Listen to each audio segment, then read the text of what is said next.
Welcome back to the Chicago Marketing Podcast presented by Mignani Continuum Marketing. I'm your host, Michael Dennis.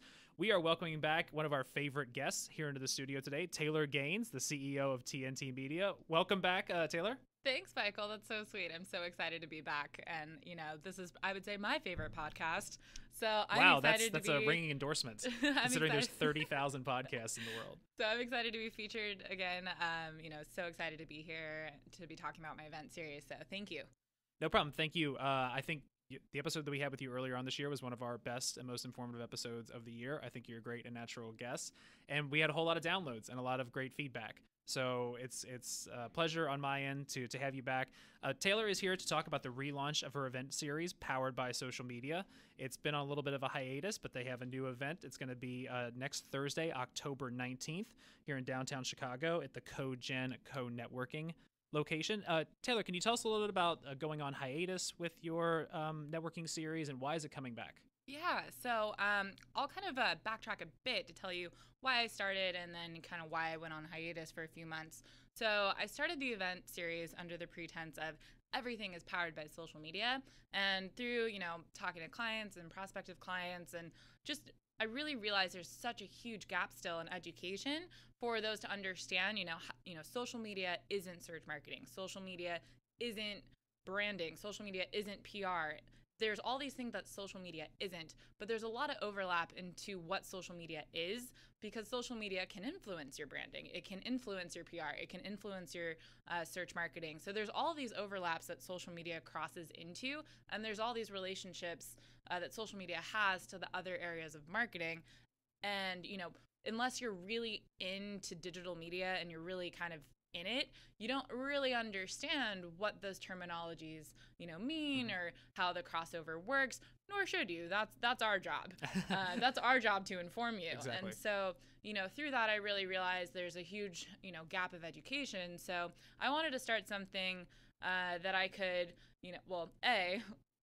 learn how to talk slower so I could present better. Because, maybe one day I could be a TED speaker. That would be a really fun thing to do. And when you're a TED speaker, it's not a race. You're not trying to get to the end as quick as possible. You have to have a little bit of cadence and natural structure. And so, I figured this would be a fun opportunity to both practice my speaking, but also, take the same values I like to bring to my network of connecting, bringing people together, and educating, under one roof to be able to host something that's under, I say, 3 adjectives: fun, quality, and informative. And that's how I kind of design the experience. So, with that going into this past year, so we launched it in 2016. So we had a few events in 2017, and then the last venue we were working with, there was a lot of miscommunication, management turnover, things like that. And it was really impacting the kind of fun aspect that I wanted to build. And so I felt that was a critical piece of the experience I was creating. And because I felt I wasn't having fun, I didn't feel my audience would either. So I wanted to put it on pause and, regroup, refocus, because I care a lot about the experience. Because you know how many events we've gone to where people are speaking and you're kind of like, yeah, cool, I learned stuff, but I don't really remember what I learned. And so yeah, there's no direct takeaway. It all just kind of evaporates into the ether as soon as it's done sometimes. Right. So that's why I really focus on the elements of fun and quality, even on the elements of informative, because I'm going to presume that people aren't going to remember everything that was said, but it's a safe presumption. Yeah, but I really want to make sure that people walk away being like, I have 5 people I can follow up with tomorrow. And that's the part that I really, really care about, because I want to make sure the quality of connections are being had. The aspect of hosting, I like to make sure I know majority of people that walk into the room, so I can make sure the people I don't know, I can introduce them, kind of help break the ice, because there's so many networking events you go to and you walk in, you're like, twiddling thumbs. What am I doing? I'm going to play on my phone, pretend I'm busy right now. Yeah, and you're like, okay, where's the drink station so I can, feel a little less awkward and weird. And so I really want to, again, make sure the quality of the experience is great for everyone, because I want my outcome to be, hey, I went to this event, I met some cool people, I learned some cool stuff, and I had a really positive time. And that's the outcome, my desired outcome that I want to achieve every time. That's great. Getting back to something you said a few minutes ago, talking about what social media is not and what it is. You touched on PR, you touched on search, and take into account experiential marketing. social media isn't any one of those things, but if there was a giant Venn diagram, I think the social media circle almost touches on everything. Absolutely. It's this weird new thing that is still almost the Wild West in some ways, but it touches on all of the important aspects of these different aspects, or these important traits of different aspects of marketing, and kind of combines them into one thing.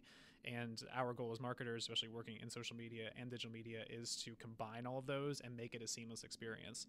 So I think you're dead on about what social media is, and kudos to you for trying to educate. Also entertain, but also educate. I've been in tons of meetings with clients, and quite often there's a generation gap, and having to explain like what social is and what it can do and what its potential. It's more than just a like on a page or a comment. Oh, absolutely. I find when I explain social media, I explain it as the difference of explaining social and talking social comes down to tactics, and then reversing tactics back into strategy. So rather than, most conversations go strategy and then downward, social is this weird topsy-turvy platform, because you have to talk about tactics first before you can talk about strategy. Mm-hmm. But they're working in parallel, and they're working so closely together. So whereas you would take the strategy of like, we're trying to increase brand awareness. Well, when it comes to social media, it's then having to understand what buttons do I click? How do I use those buttons? And then what's the proper way to deploy that? And so you almost have to really understand, like, what is everything I can do with it first before you then reverse it back into, okay, well then what are my true goals? What's the strategy we're trying to create? And then how do we take the best feature sets from the platforms to be able to turn that into, the best deployment plan on social. Absolutely. Very well put. So before we get in today, the topic of today's conversation is how do you promote a live event in an increasingly digital and social world. But before we do that, can you tell us a little bit about Melody Tao of Marketing Melody and her involvement next week? Yes. So funny story. So Melody and I met, I want to say about 7 years ago at this point, back in San Diego. I was interning for a company out there, and Melody was a member of the community, and we started chatting, and then it wasn't until probably a little over a year ago, probably less than that, when I received the trademark for Powered by Social Media, posted on LinkedIn, and she saw it, reached out, and was like, oh, that's so cool, you're doing event series, I want to get involved. So initially we were under communication for possibly doing something in San Diego, but that didn't work out with travel schedules and all that. So she's actually going to be here in October for a conference, so we thought it would be the perfect opportunity to team up and do something together. So she talks a lot about social media as well, and she's got much more of a broader background in marketing, so we thought it would be great to team up and talk about the different areas of marketing and how social media is impacting those. So as you probably remember from, Marketing 101, the 4 Ps, so product, price, place, promotion. So all of those are being changed from social media. Facebook Live is having a huge impact in terms of, how that changes content consumption. Also, that changes how you promote your products and services. So social is having all these impacts on these different areas. So that's really what we want to cover in our marketing success powered by social. How is marketing evolving? How is social changing that? What do people need to know about content consumption, behavioral patterns, and what they can do to prepare in 2018? Well, that's certainly a lot. I can't wait. It sounds like it's going to be fantastic. So let's hop right into promoting an event. So when you first confirm your event details and your location, what are your first promotional steps in the digital world? Yeah, so my first steps is setting it up on Eventbrite. I would say that is number one, just because so many people use Eventbrite to look for events, to sign up for events. I do. Yeah, me as well. And so I would say Eventbrite is a critical piece in that component, because more people are used to registering for things through there than they are through the actual website itself. So when you think about, how people use platforms, how people use registration platforms, Eventbrite, I would say, is one of the most broadly used platforms. So it just I'd say makes especially sense. in the business world. Oh yeah, absolutely. And so it just makes it really easy, because you can keep track of everything. You can they have so many add-ons, which is amazing. So if you wanted to do an add-on for like a donation button, or so if you're having a fundraiser, or if you wanted to send messages specifically to attendees, they make it so seamless, and you can track all your analytics, and they offer some really great features that just make it, just from a management perspective, so easy. You're absolutely right. I had experience with Eventbrite last month. I signed up for a networking event. It was on a Wednesday afternoon. The event ended up being canceled because of lack of interest or lack of signups. It was right as summer was coming to an end. I think it was the Wednesday after Labor Day. So as you can imagine, everybody's kind that of one's tough. Yeah, everybody's kind of getting back in the rhythm and getting back kind of, I call it going back to school mode, because it's after Labor Day. Everyone's kind of, oh, we're here till Christmas at least. We're back at school. So the event got canceled, and I got an email from them the day before. And it was a very seamless email. It was basically telling me the event's been canceled. You've been pushed.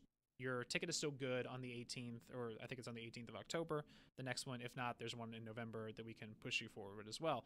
And I was very impressed by how seamless that was. Them just letting me know, and then I reached back out to them, and I was like, do I need to reprint my ticket? Do I need to do anything? They said, no, your name is already on the guest list.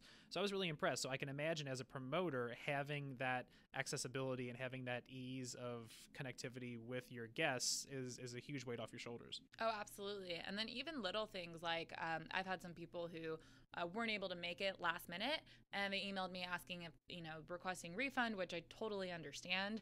And they make it so easy to be able to handle that. So you can really take customer service to the next level, because, even in the event of someone not being able to go, because, things come up all the time last minute, but being able to offer them their refund and then, invite them to the next one, that makes it so much easier for management, but also impacts customer service, because they feel taken care of, and regardless, they know they want to come back for a future event.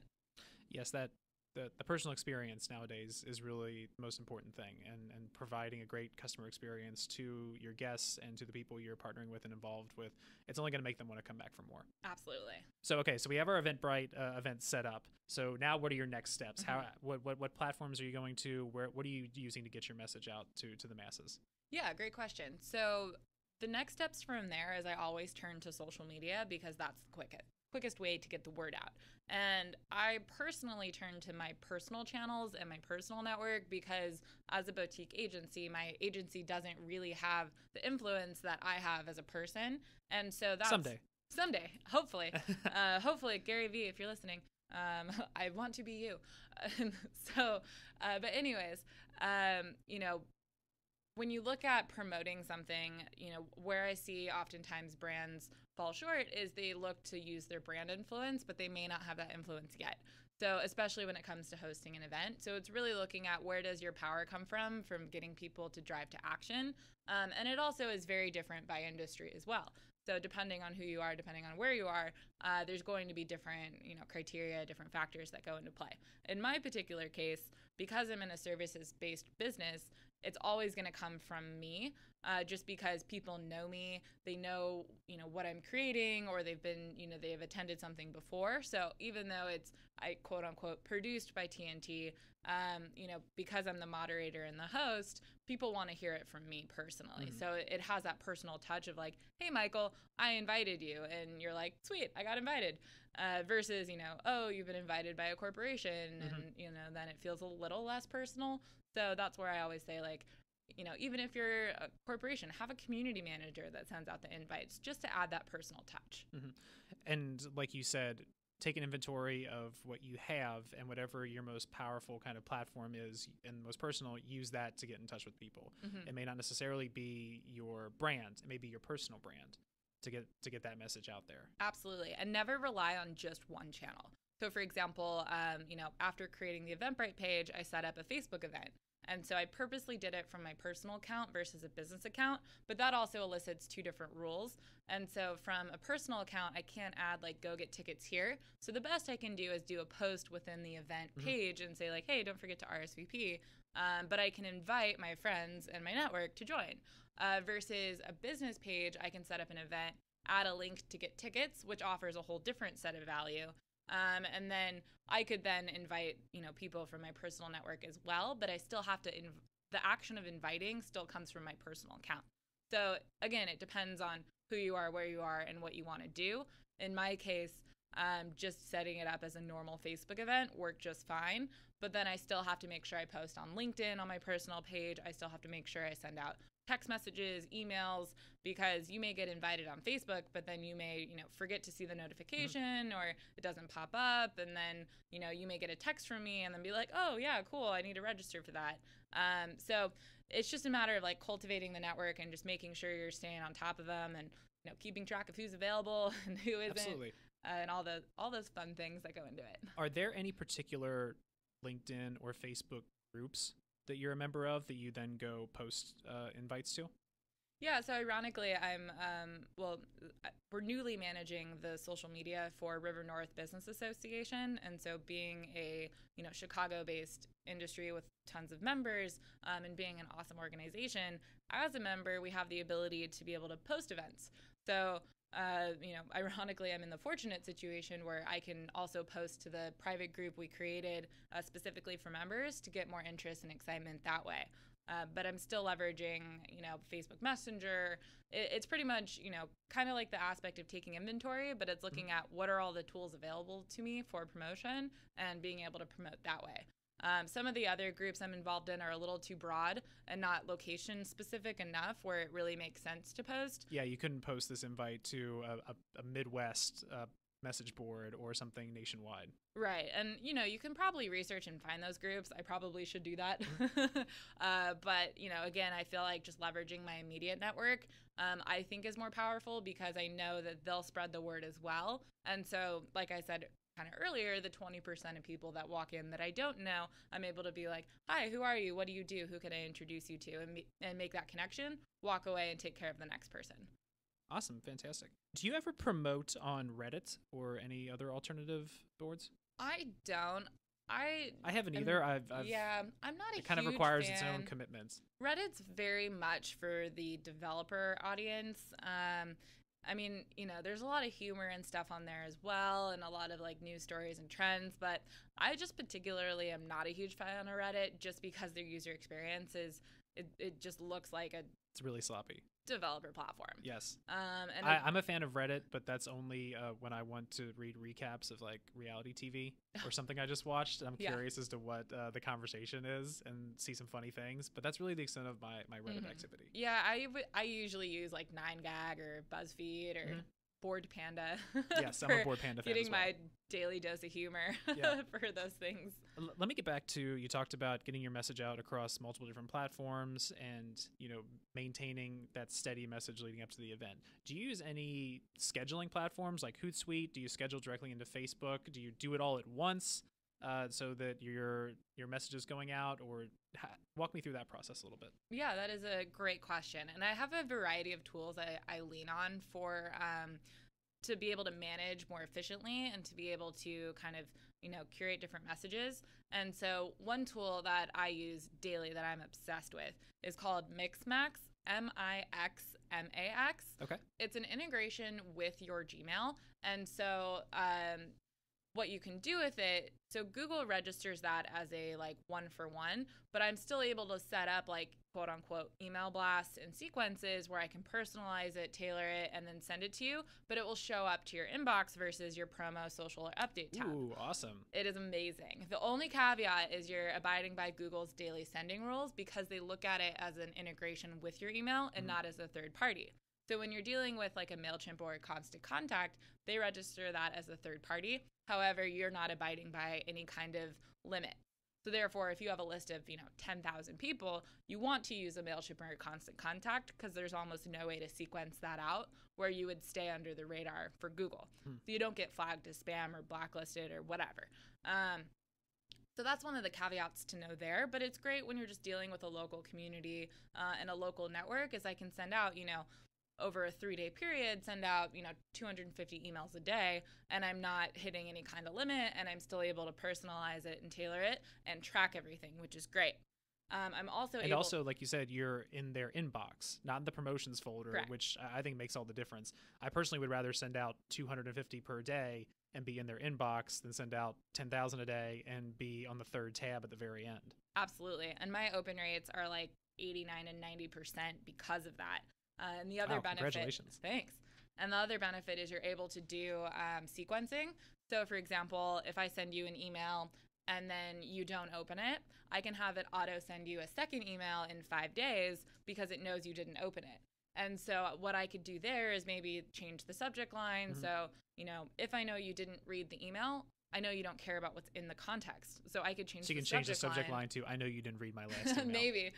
Maybe I'll just start doing that. Yeah, I'm start giving getting away real all my creepy on secrets it. right now.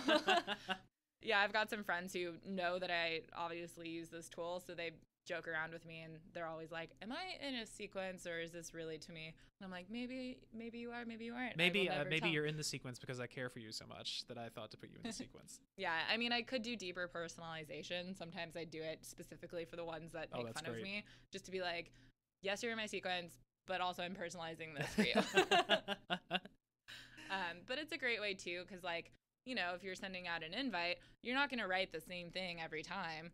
And so it just makes it easier because you can track it, sequence it out. And I know that's what I'm doing with my afternoon. Other tools that are amazing, Text Magic, TEXTMAGIC, textmagic.com. One day they'll pay me for these endorsements. We'll bring them on as a sponsor. Yeah. Hey guys, if you're listening. So that's an amazing tool because it's actually a very similar thing, but for your SMS text messages. Mm-hmm. So you can set up templates, you can create campaigns, and it's different than probably what we've experienced with restaurants where you get some 22109 text back reply for whatever. Yeah, I get one for Macy's quite often. So the difference here is you can actually buy a phone number. So what I could do is be like, hey, Michael, I just updated my contact information. Please add this phone number to my contact. And then because you would do that, everything you would get from me, even if it's sending from this platform, would still show up as Taylor Gaines because it would be under your contact information and it would already be there. And then if you went to call me, it would call forward to my actual cell phone number, and then it would still show up as caller ID, so I still know it's you. So it's great. That's awesome. Yeah, it's amazing. So it's great if you're managing a personal network, and it's really cheap. It's about 4 cents per message. So you send out 100 messages, that's $4. Mm-hmm. Not that expensive. And to buy a number, I think I don't have that kind of money. Yeah, I know, right? Who can afford $4? And that's half the price of a pumpkin latte. I don't have that kind of money. Oh man, PSL, it's back. Tis the season. Absolutely. Great tip on Mixmax. Was that it? Correct. Mixmax and Text Magic. Text Magic. That's fantastic. So this has really been informative. Thank you so much, Taylor. I just have a couple more questions. Do you do any official cross promotion with your speakers and guests? Do you tie in their email lists? Can you walk us through your process? Yeah, so I would say the bottom line is because they're my guests, I don't want to rely on them to work. Of course. So if they want to, you're already getting them to commit to this. You don't want to ask too much. So, they're already generous enough to take time out of their schedule to be a part of this. And I'm so grateful that, I have these relationships, that they're willing to be involved and, help be a part of this exciting thing I'm trying to build. So I don't really ask them to promote it, but if they want to and they offer to, then absolutely. So, it never hurts to kind of maybe passively ask hey, would you mind sending it out? Because the more people in attendance, the better it is for everyone. Of course. So at the end of the day, it's kind of okay, well, you want people in the seats, but at the same time, I don't want to ask my guest speakers to be responsible for promotion unless they want to. Mm-hmm. So I look at, I take up the bulk responsibility of getting people there. As the host, because I've spoken on events where they're invite your network. And it's okay, well, yeah, I want people to come, but it's also your job to get people in the door. Mm-hmm. Fantastic. Taylor, can you also tell us a little bit about where this event is going to be held and taking place?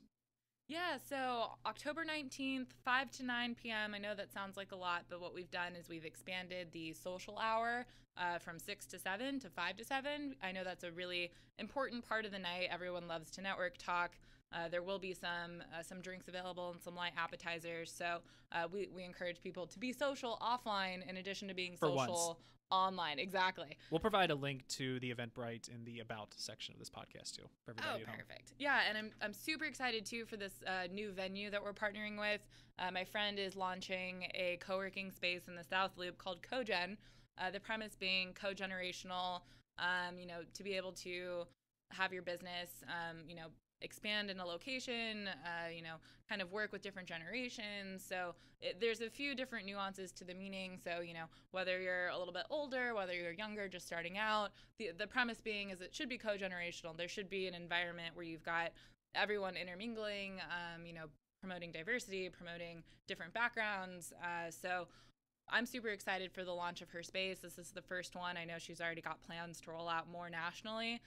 So I'm so excited, and it's going to be a ton of fun. She sent me photos the other day.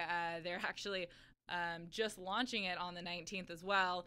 Wow, that's a big day. Mainly because I told her to. I told her I needed a venue. And I was like, hey, so when's that construction going to be done? Get that drywall up. I need a place to host this thing. Yeah, so she sent me some photos the other day, and it's looking gorgeous. So I'm so excited. It's going to be such a great event.